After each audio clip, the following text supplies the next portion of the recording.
انسانی نفسیات کچھ اس طرح واقع ہوئی ہے کہ جب بھی ہمیں لگے کہ ہمارے پسندیدہ لیڈر کے خلاف بات ہو رہی ہے، ہمارے پسندیدہ مذہبی لیڈر کے خلاف کوئی بات ہو رہی ہے، یا ہمیں لگے ہمارے جو بنیادی نظریات ہیں، بنیادی عقائد ہیں، ہمیں خطرے میں محسوس ہوں، تو ہم اپنا ڈیفنس میکینزم موڈ ایکٹیویٹ کر لیتے ہیں۔ یعنی ایسی چیز کہ جس کے بعد ہم کسی کی بات سننے کو تیار نہیں ہوتے۔ ہم اپنے بات کانوں میں تو جاری ہوتی ہے، دماغ تک بات نہیں ہم پہنچنے دیتے۔ ہم کہتے ہیں نہیں بھائی، سننا ہی نہیں ہے اس کو۔ اور بہت سے خاص طور پہ جو مذہبی لیڈر ہیں وہ باقاعدہ ہمیں کہتے ہیں، یعنی اپنے مریدوں کو کہتے ہیں کہ آپ نے دوسروں کو نہیں سننا، آپ نے اپنے علماء کو سننا ہے۔ آپ نے بزرگوں کے خلاف کو بات کرے تو کانوں پہ ہاتھ رکھ لینے ہیں۔ یعنی اگلا بندہ بھلے قرآن پاک کی آیات پڑھے، احادیث پڑھے، آپ نے بات نہیں سننی۔ تو یہ پرابلم ہے، یہی وہ چیز ہے جس کی وجہ سے بہت سے جہلاء عوام کی جہالت کا فائدہ اٹھاتے ہیں اور اسی منصب پہ کئی دہائیاں فائز رہتے ہیں۔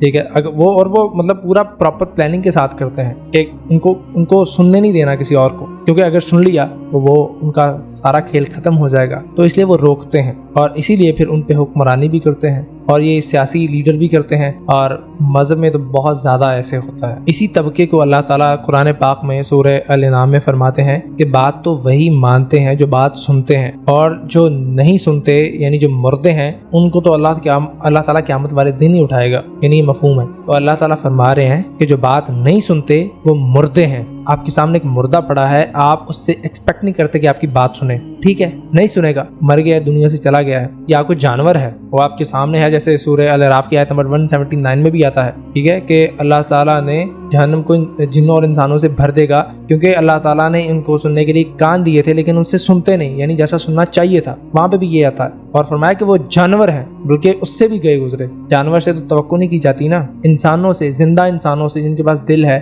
دماغ ہے، کان ہے، آنکھیں ہیں، اللہ تعالیٰ نے ہر انسٹرومنٹ دیا ہے ہدایت تک پہنچنے کا، اس کے باوجود وہ نہ سنیں تو جانوروں سے بدتر ہیں، ٹھیک ہے۔ تو اللہ تعالیٰ فرماتے ہیں کہ بات تو وہی سنیں گے، بات تو وہی مانیں گے جو بات سنیں گے۔ اگر آپ کسی کی بات سنتے ہی نہیں ہو تو آپ کس طرح مانو گے؟ یعنی آپ دیکھیں، ایک یہودی ہے، وہ اپنے علماء کی بات سنتا ہے، کسی اور کی سنتا ہی نہیں ہے، تو کوئی چانس ہے وہ مسلمان ہو، جنت میں جائے؟ ایک قادیانی ہے، وہ صرف اپنے ہی وہ لیڈروں کی بات سنتا ہے، کبھی قرآن پاک کھول کے نہیں دیکھتا، کبھی مسلمانوں کے وہ علماء کو نہیں سنتا، ان کے دلائل نہیں دیکھتا، تو وہ کس طرح قادیانی چھوڑے گا؟ یعنی اگر انسان سنے گا تب ہی جا کے وہ ہدایت پہ آ سکتا ہے۔ دلیل کے ساتھ دیکھیں، قرآن و حدیث کے مطابق دیکھیں کہ کون بات کرتا ہے، جو بات کرتا ہے اسی کی آپ سنیں، وہی ہدایت پاتا ہے۔ اور یہ جو رویہ ہے بات نہ سننے والا، یہ کوئی آج کا نہیں ہے، کوئی نیا نہیں ہے۔ ہر دور میں اللہ کے پیغمبر جو آتے تھے وہ دلائل کے ساتھ لاجیکل طریقے سے بات کرتے تھے، تو ان کا جواب تو کون دے سکتا ہے، ٹھیک ہے۔ اور مشرکین کے بارے میں بھی آتا ہے سورہ فصلت میں، اللہ تعالیٰ فرماتے ہیں کہ یہ جو کفر کرنے والے ہیں نا، یہ کہتے ہیں کہ جب تمہارے سامنے قرآن پڑھا جائے نا تو تم شور مچا دیا کرو، یہی واحد طریقہ ہے کہ تم قرآن پاک پہ غالب آ سکو۔ یعنی علمی طور پہ تو قرآن پاک پہ غالب نہیں آ سکتا کوئی، قرآن پاک کے مضبوط دلائل اور کوئی ٹھہر ہی نہیں سکتا اس کے سامنے، تو جواب نہیں ہے کوئی ان کے پاس قرآن پاک کا۔ تو کیا جواب ہے؟ رولا ڈال دو، شور ڈال دو، قرآن پاک سنو ہی نا، یہی واحد طریقہ ہے۔ یعنی قرآن پاک کو علمی طور پر تو ان کے سامنے ٹک نہیں سکتے، شور مچا دو، یہی وہ طریقہ ہے۔ اور آج کے علماء بھی یہی کہتے ہیں، سننا نہیں ہے، چینل بدل دو، ویڈیو شیئر کی ہے تو گناہ آپ کو ملے گا، دیکھنا نہیں ہے آپ نے کسی اور کو، یعنی اپنے فرقے کے علاوہ کسی مولوی کو نہیں آپ نے دیکھنا، قرآن پاک ڈائریکٹ نہیں پڑھنا، گمراہ ہو جاؤ گے، ٹھیک ہے۔ تو سننے نہیں دیتے یار، یہ مسئلہ یہ ہے، تو کیسے ہدایت پائیں گے؟ جو سنتا ہے نا اس پہ چیزیں اثر کرتی ہیں۔ عرب کا ایک سردار تھا عتبہ بن ربیہ، جب عرب ناکام ہو گئے اللہ کے نبی اسلام کی مبارک دعوت کو فیل کرنے میں، تو انہوں نے کہا، مصلحت کے تحت کہا کہ عتبہ بن ربیہ کو بھیجا کہ آپ جاؤ کوئی ڈیل وغیرہ کرو۔ عتبہ گیا جا کے اللہ کے نبی اسلام کے سامنے اور کہا، بھتیجے آپ کو دولت چاہیے تو ہم دولت دیتے ہیں، جتنی آپ کو چاہیے ہے۔ آپ نے کسی سے نکاح کرنا ہے، کوئی اور عورت چاہیے تو وہ آپ کو دیتے ہیں۔ عرب کی سرداری چاہیے تو وہ آپ کو دیتے ہیں۔ اب وہ اللہ کے پیغمبر ہیں، وہ ان چیزوں کی ان کو وہ آپ پیشکش کر رہے ہو۔ اللہ کے نبی صاحب نے کہا کہ آپ نے جو کہنا تھا کہہ لیا؟ تو انہوں نے کہا ہاں میں نے کہہ لیا۔ اللہ کے نبی صاحب نے پھر قرآن پاک کی آیات پڑھنی شروع کی۔ اب جو قرآن سنتا ہے اس پہ اثر کرتا ہے قرآن پاک، تو اللہ کے نبی صاحب نے قرآن پاک پڑھا تو اس کے پاس کوئی جواب نہیں تھا، اس نے آگے ہاتھ بڑھایا اور نبی صاحب کے ہاتھ پہ ہاتھ رکھا کہ بس کرو بھتیجے، بس کرو، یعنی اس کا دل جو ہے وہ قائل ہو گیا تھا. لیکن وہی بات کہ پھر گئے جا کے یعنی باہر گیا تو انہوں نے دیکھا جنہوں نے بھیجا تھا باقی سرداروں نے, انہوں نے کہا کہ یار اس کا منہ لٹکا ہے, یہ بھی کیا یعنی یہ بھی قرآن پاک نے اس پہ بھی اثر کر دیا ہے. لیکن اپنی سرداری کی خاطر ایک ضد ہوتی ہے, انا ہوتی ہے, آ کے اس نے کہا کہ یار محمد کو نہ چھیڑو, ٹھیک ہے. اگر تو اس کو عرب نے یعنی محمد صلی اللہ علیہ وسلم عرب نے ان کے خلاف بغاوت کی, یہ ختم ہو گئی تو ہمارا کام خود ہی ختم ہو جائے گا.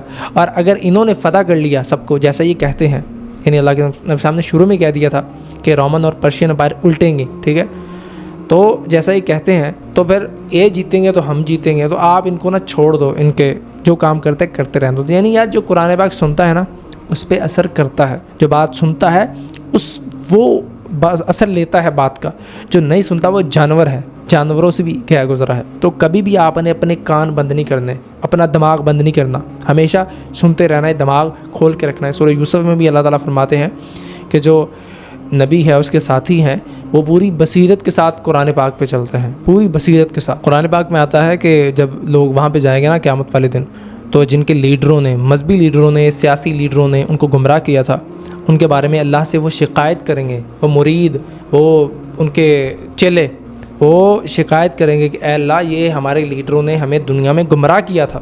سورہ الاحزاب کی آیت کا مفہوم بتا رہا ہوں میں آپ کو کہ اے اللہ ان لیڈروں نے ہمیں دنیا میں گمراہ کیا تھا, ان کو دگنا عذاب دے. تو قرآن پاک میں آتا ہے کہ اللہ تعالیٰ فرمائیں گے ان کے لیے بھی دگنا عذاب ہے, تمہارے لیے بھی دگنا عذاب ہے. پھر کیا فائدہ یار, وہاں پہ جا کے آنکھیں کھلی تو کیا فائدہ اگر دنیا میں نہیں سنا.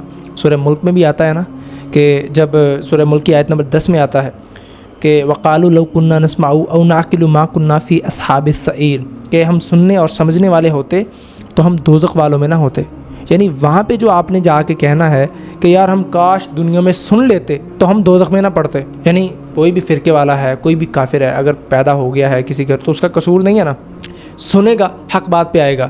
لیکن اگر وہ سنتا ہی نہیں ہے کسی کی تو پھر کیا ہی حق بات پہ آئے گا. تو پھر وہ وہی کہے گا جو سورہ ملک میں اللہ تعالیٰ نے پہلے ہی بتا دیا ہے کہ آپ یہ کہو گے کہ کاش ہم سنتے سمجھتے تو ہم آج دوزخ میں نہ ہوتے.